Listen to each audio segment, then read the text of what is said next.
guys, they've been playing with house money, right? They've been playing with house money all postseason. I'm going to say it, they snuck into the playoffs. They upset the Buccaneers week 1 of the playoffs in the wild card round. Nobody thought that was going to happen. Certainly not me. And then they go into Detroit playing with house money and come out smelling like roses. So guys, Washington Commanders I have been overlooking all season long. Much like most people I feel like a lot of people have really been overlooking the Washington Commanders. So when you go into these games coming out like smelling like roses in wild card game and the divisional game, let me ask this question, guys. Do you think the Washington Commanders are that good, or are they lucky? Are they good or are they lucky? The Washington Commanders, are they good or are they lucky? So when you look at the Washington Commanders, in 2 games, they played the Tampa Bay Buccaneers and the Detroit Lions. Jaden Daniels has 567 yards passing, 4 touchdowns just to 1 interception, sacked 0 times. 0 sacks. Think about that. Keep that in mind. 0 sacks. Brian Johnson has 93 yards rushing in those 2 games. De'Ami Brown has 187 yards receiving in these 2 games versus the Buccaneers and versus the Detroit Lions. In the regular season, guys, Jaden Daniels was averaging 209 yards passing per game. So far in the playoffs, 284 yards passing per game. Brian Robertson Jr. averaged 4.3 yards per carry in the regular season. He's down around 3.5 in the postseason. De'Ami Brown had 308 yards total all season long. All season long. So far this postseason, in 2 games, he has 187 yards. Wrap your head around that. They scored 28 points versus the Detroit Lions in the second quarter. By default, taking their rushing game out of the game, meaning the Detroit Lions. And they needed to do that because the Washington Commanders had the 29th ranked rush defense in the NFL so far this season. So, guys, when you look at the Washington Commanders, their wins over the Tampa Bay Buccaneers 23-20, and then the win over the Detroit Lions 45-31. Has it been luck, or are they that good? Guys, I have to side the line of luck. I know I've been overlooking and kind of talking up the Washington Commanders just a little bit, but guys, they have gotten lucky. Let's just be flat out honest. They have gotten lucky. De'Ami Brown. Did anybody know this guy prior to this postseason? Let's just be honest. Has anybody know this guy prior to the postseason? I'm sure you Washington Commanders fans heard of him, but the man only had 308 yards all season long. Not in 2 games, not in 5 games, all 17 games, 308 yards. In 2 games, he has 187 yards. That is luck. That could be him stepping up and be a time prayer, just like my man Travis Kelce. But that's a lot of luck. And to be able to basically take the Detroit Lions rushing game out of the game in the second quarter, because we know that your rush defense sucks. That is huge. That's a lot of luck. That's a lot of luck involved. Guys, I think the Washington Commanders have been lucky all postseason. And I'm not saying it is going to run out against the Philadelphia Eagles, but that 29th rushing defense in the NFL is going up against the best. That's right, the best rushing attack in the Philadelphia Eagles on Sunday afternoon at 3 o'clock East Coast time. Because I feel like it has been luck. But I want you guys to ask a question. In the comments below, guys, is this Washington Commanders luck? Is it because they're that good? Or is it because they're lucky? That is the question. That is the question.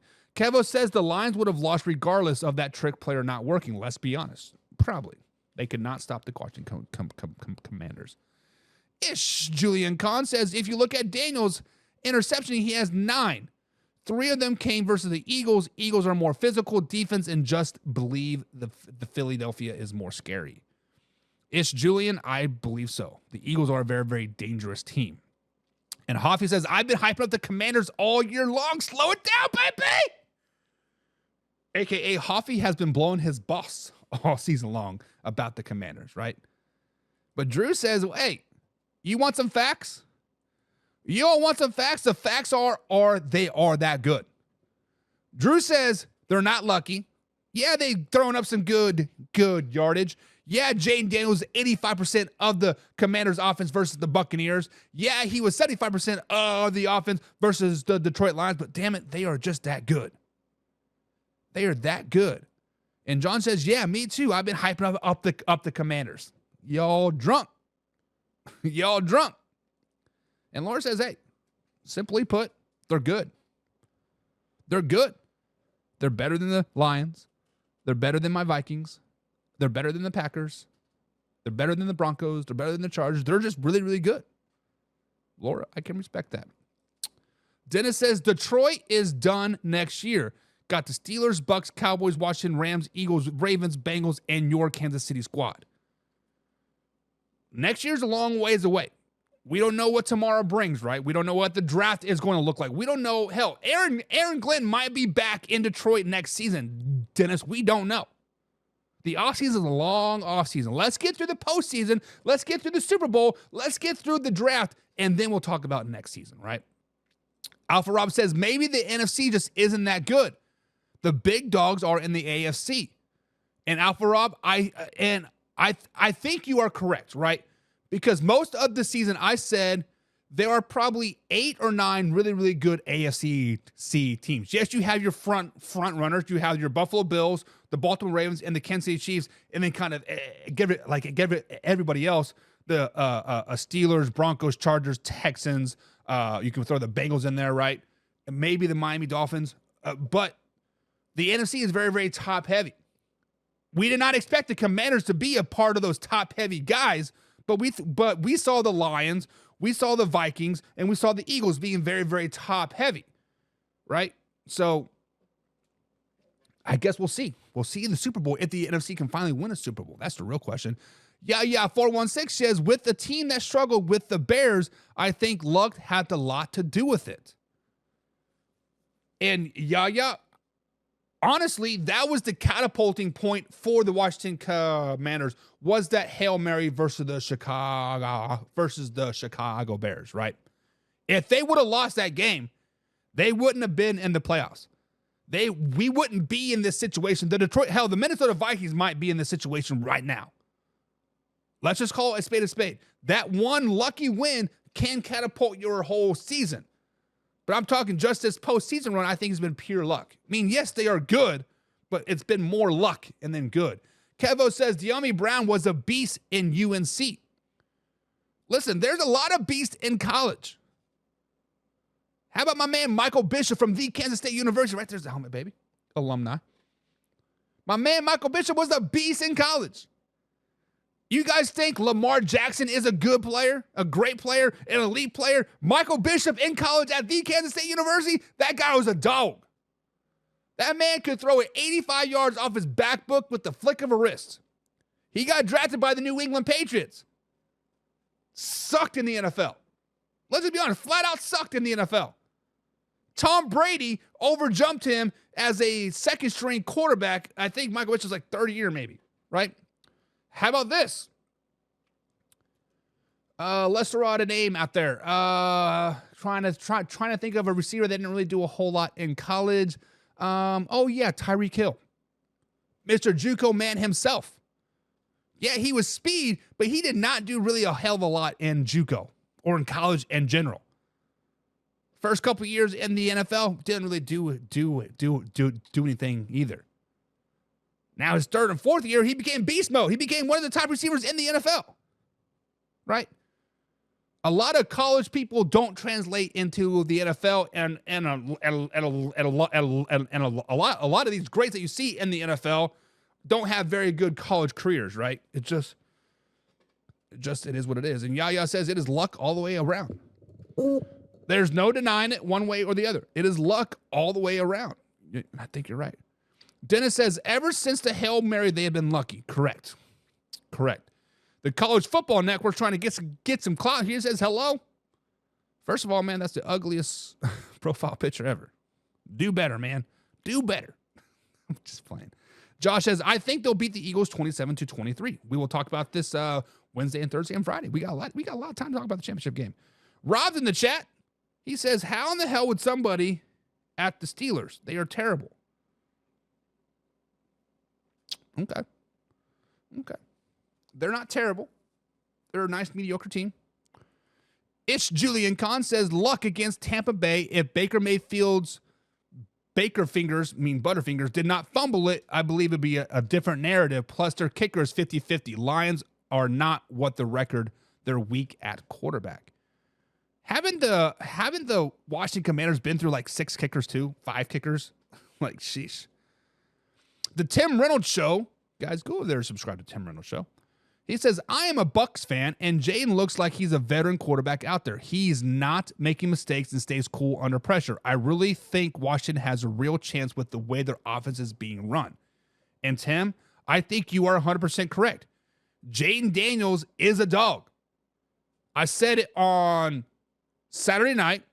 I reaffirmed it on Monday's show. I said that Jaden Daniels is a top 5 quarterback in the NFL right now. I think Jaden Daniels is the real deal. Fell into this perfect situation. Now, if he would have went to Chicago, we wouldn't be talking about him just like this. If he would have went to New England, we wouldn't be talking about this. If we went to Denver, probably wouldn't be talking about this. The Commanders were a perfect situation for Jaden Daniels, right? It was a perfect marriage, just like Patrick Mahomes and like Andy Reid, a perfect marriage. Jaden Daniels is the real deal. What I'm worried about in the Commanders and how I think they are lucky is that their defense has kind of been suspect all season long. 29th in like rushing and 10th in pass defense, right? They're not very good on the offensive side of the ball. Plus, you're old. And when your front 4 manhandles arguably the best lineman or the best line in all of NFL all game long, that is a little bit of luck, right? That's a little bit of luck. And Kennedy says the Eagles versus the Redskins are the top 7 rivalry in the NFL. Thinking about it, yeah. I mean, yeah, they're definitely a top 10, top 7 rivalry in the NFL. It is going to be a great bloodbath game.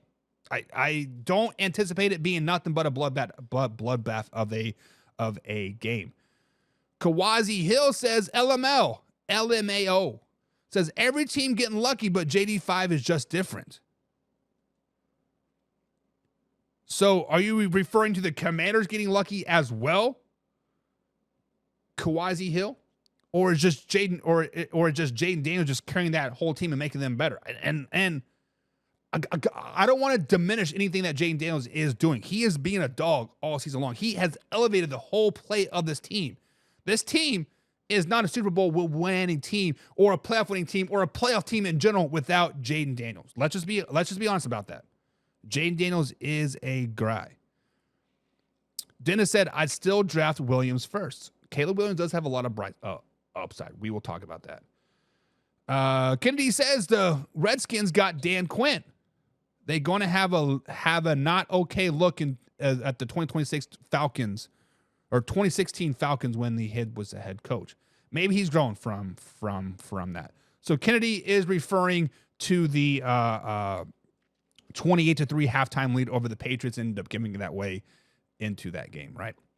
So let's move on.